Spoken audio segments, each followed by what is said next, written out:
Hi friends, Fatima's വ്ലോഗ്സിലേക്ക് സ്വാഗതം. ഞാൻ ഇന്നിവിടെ നിങ്ങളെ പരിചയപ്പെടുത്താൻ പോകുന്നത് ഒരു കൂജ എങ്ങനെ ഫ്ലവർ വൈസ് ആക്കാം എന്നതാണ്. അപ്പോൾ ഇതിന് നമുക്ക് ആവശ്യമായിട്ടുള്ള സാധനം എന്ന് പറഞ്ഞാൽ ആദ്യമായിട്ട് വേണ്ടുന്നത് ഒരു കൂജ. ശരിക്കും ഇതെന്ന് പറഞ്ഞാൽ ഇതിന് കുറച്ചുകൂടെ കഴുത്ത് ഉയർന്ന് വണ്ണം കുറഞ്ഞ കൂജയാണ് ഏറ്റവും കൂടുതൽ ഭംഗിയായിരിക്കുന്നത്. അതില്ലാത്തതുകൊണ്ടാണ് ഇപ്പോൾ ഇതിൽ ഞാൻ ചെയ്യുന്നത്.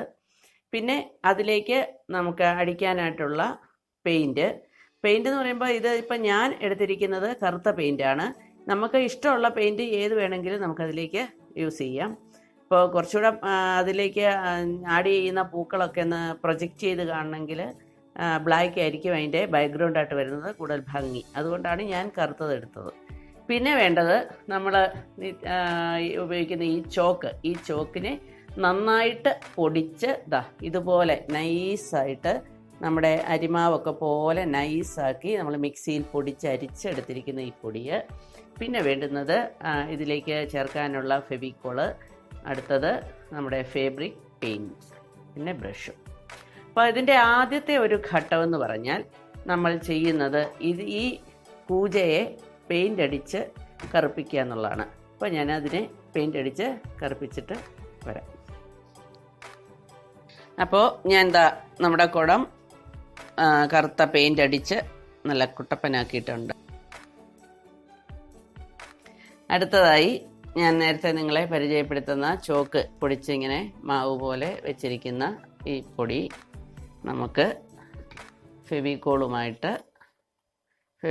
ചേർത്ത് കുഴയ്ക്കണം. ഒരുപാട് നമ്മൾ ആഡ് ചെയ്ത് വെക്കരുത്, കാരണം ഇതിൽ ചേർക്കുന്നത് ഫെവിക്കോളാണ്. പെട്ടെന്ന് കട്ട പിടിച്ചു പോകാനും ഉപയോഗശൂന്യമായി പോകാനുമുള്ള സാഹചര്യമുണ്ട്. അതുകൊണ്ട് നമ്മൾ ആവശ്യത്തിന് മാത്രമേ എടുക്കാവൂ. അപ്പോൾ നമ്മളിതിങ്ങനെ ഫെവിക്കോൾ ഒഴിച്ച് നന്നായിട്ട് മിക്സ് ചെയ്ത് എടുക്കുക.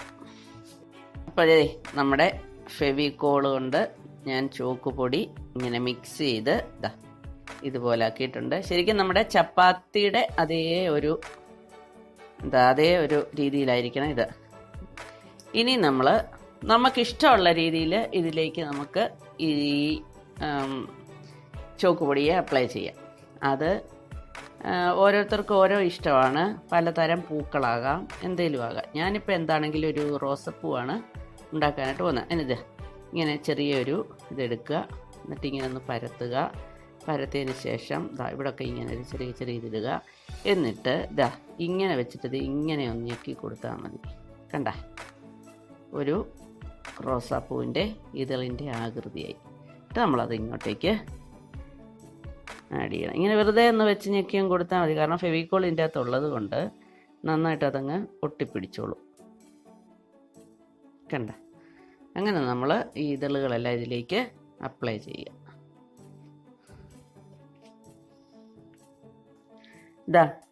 നേരത്തെ ഞാൻ നിങ്ങളെ കാണിച്ചു തന്നതുപോലെയുള്ള ഓരോ ഉണ്ടാക്കി ഓരോ ഇതളുകൾ ഇങ്ങനെ ഉണ്ടാക്കി ഒട്ടിച്ച് മുകളിൽ ഒട്ടിച്ച് ഇങ്ങനെ കൊണ്ടുവരിക. ലാസ്റ്റ് നടുക്ക് ഭാഗത്തായിട്ടും ഇങ്ങനെ ചെറുതായിട്ടൊരെണ്ണം ഒട്ടിച്ച് ഇങ്ങനെ അങ്ങോട്ട് വയ്ക്കുക. കണ്ടല്ലോ. ഇനി നമ്മൾ ഇതിൻ്റെ തണ്ടാണ് ഉണ്ടാക്കാൻ പോകുന്നത്. അതിന് ഇതേന്ന് കുറച്ച് ഇതെടുത്ത് ഇങ്ങനെ കയ്യിലിട്ട് ഇങ്ങനെ ഉരുട്ടിയാൽ മതി. ഉരുട്ടുമ്പോൾ ഇങ്ങനെ നീണ്ട് വരും. എത്ര തിന്നാകണമോ അതിനനുസരിച്ച് നമ്മളിതിനെ ഇങ്ങനെ ഉരുട്ടിയാൽ മതി. അപ്പോൾ ഞാനിനി ഇത് ഇങ്ങോട്ടേക്ക് ഒട്ടിക്കാൻ പോവുകയാണ്. ഇങ്ങനെ നമ്മൾ പൂവിൻ്റെ അടിഭാഗത്തുനിന്ന് ഇങ്ങനെ ഇവിടെ കുറച്ച് ഭാഗം കട്ട് ചെയ്ത് വിടാം, കട്ടിക്ക് വേണ്ടിയിട്ട്. എന്നിട്ട് ഇങ്ങനെ ഇവിടെ ഇങ്ങനെ ഒട്ടിച്ച്, അത് നിങ്ങളുടെ ഓരോരുത്തരുടെയും ഭാവന അനുസരിച്ച് നിങ്ങൾക്ക് വള്ളി എങ്ങോട്ട് വേണമെങ്കിലും ആക്കാം. അപ്പം ഞാൻ ഇങ്ങനെയാണ് ഇത് ഒട്ടിച്ചിരിക്കുന്നത്. ഇത് നിങ്ങളുടെ ഇഷ്ടത്തിനനുസരിച്ച് എങ്ങോട്ട് വേണമെങ്കിലും ആക്കാം. കയ്യില ഇതെല്ലാം ഒന്ന് കളഞ്ഞതിന് ശേഷം, കാരണം ഇവിടോട്ടൊക്കെ പിടിച്ചു കഴിഞ്ഞാൽ ഈ ചോക്കും ഫെവിക്കോളും കൂടെ ആയതുകൊണ്ട് അവിടെ എല്ലാം ഒട്ടിപ്പിടിക്കാതെ പ്രത്യേകം സൂക്ഷിക്കണം. എന്നിട്ട് ഇങ്ങനെ നമ്മളിത് ഒട്ടിച്ച് വെച്ചു. ഇനി അടുത്തായിട്ട് നമ്മൾ പൂമൊട്ടുണ്ടാക്കാൻ വേണ്ടി എടുത്തതുപോലെ തന്നെ കുറച്ചുകൂടെ ഈ ചോക്കുപൊടിയുടെ മിശ്രിതം കുറച്ചുകൂടെ കൂടുതലായിട്ട് എടുക്കുക. എടുത്തതിന് ശേഷം നമ്മൾ ഇല ഉണ്ടാക്കാനാണ് അടുത്തായിട്ട്, മനസ്സിലായില്ലേ? അപ്പോൾ ഇല ഉണ്ടാക്കാൻ നേരത്ത് നമ്മൾ ഇതിൻ്റെ ഈ അറ്റഭാഗത്ത് ഇവിടെ ഇങ്ങനെ നല്ലപോലെ ഒന്ന് കൂർമ്പിച്ചെടുക്കുക. അതിനുശേഷം അത് നമ്മൾ ഇങ്ങോട്ടേക്ക് ഇങ്ങനെ ഒട്ടിക്കുക. ഒട്ടിച്ചതിന് ശേഷം വേണം ഇതിനെ നമ്മൾ എന്ത് ചെയ്യണം, ഇങ്ങനെ പ്രസ് ചെയ്ത് ഇങ്ങനെ ഈ രൂപത്തിലാക്കി എടുക്കുക. അപ്പോൾ ഇലയുടെ ആദ്യത്തെ ഒരു ഭാഗമായി. ഇനി നമുക്കിതിന് ഇലയ്ക്ക് നമ്മൾ ശ്രദ്ധിച്ചിട്ടുണ്ടായിരിക്കും ഇങ്ങനെ ഒരു ഡിസൈനുണ്ട് അല്ലേ. അപ്പോൾ അതിനുവേണ്ടി നമ്മൾ മുമ്പേ പറഞ്ഞതുപോലെ ഈ ബ്രഷാകാം, ഈർക്കിലാകാം, എന്തെങ്കിലും നിങ്ങൾക്ക് യോജിച്ച തരത്തിലുള്ളൊരു സാധനം കൊണ്ട് ഇങ്ങനെ നമുക്കിവിടെ ഇങ്ങനെ ഒന്ന് അമർത്തി കൊടുത്താൽ മതി. നമ്മുടെ മൺകൂജയിൽ ഞാൻ പൂവ് സെറ്റ് ചെയ്തിട്ടുണ്ട്. ഇനി അടുത്ത അതിൻ്റെ ഘട്ടം എന്ന് പറഞ്ഞാൽ നമ്മൾ പൂവിനും ഇലയ്ക്കുമൊക്കെ കളർ കൊടുക്കുക എന്നുള്ളതാണ്. നേരത്തെ ഞാൻ പറഞ്ഞു കളർ കൊടുക്കാനായിട്ട് നമ്മൾ ഫാബ്രിക് പെയിൻ്റാണ് യൂസ് ചെയ്യുന്നത്. ഈ പൂവിന് ഞാൻ പിങ്ക് കളറാണ് കൊടുക്കുവാനായിട്ട് ഉദ്ദേശിക്കുന്നത്. അത് ബാക്കി നിങ്ങൾക്ക് ഇഷ്ടമുള്ള കളറുകൾ കൊടുക്കാൻ അതിന് പ്രശ്നമില്ല. ശരി, ഇപ്പോൾ ഞാൻ കളർ കൊടുത്തതിന് ശേഷം വരാം.